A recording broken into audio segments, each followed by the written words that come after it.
If you can't look at a woman, can't think about a woman, can't talk to a woman without having a sexual thought, you got a problem, my boy. You got a big problem. And it's only going to get worse, so you better handle it now. Our Lord does not take that lightly. No, no, no, no, no, no. He does not take you dehumanizing these women lightly.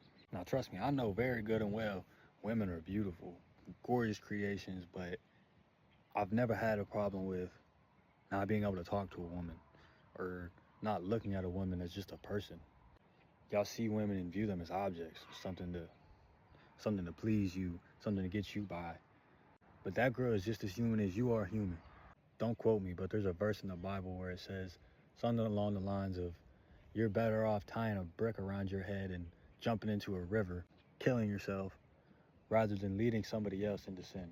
When I heard this verse, man, I felt my heart just tense up. I felt so ashamed and so guilty, because as soon as I read that, I started correlating things back to my own life, which is what you should be doing when you read anything.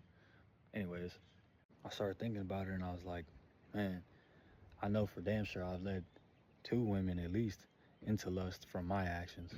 Like I said, that just made me feel so much guilt, so much shame. But look at this. God already knew I was going to do that. God knew I was going to fall. God knew I was going to slip.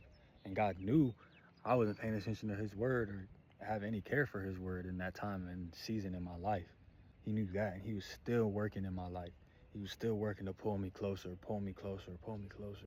He wants you broken and he wants you beaten down. So when you're lifted back up, your testimony will be such a strong case that non-believers will look at you and be like, man, how is he so unwavering in his faith? And how is he so disciplined? How is he so this and that and that?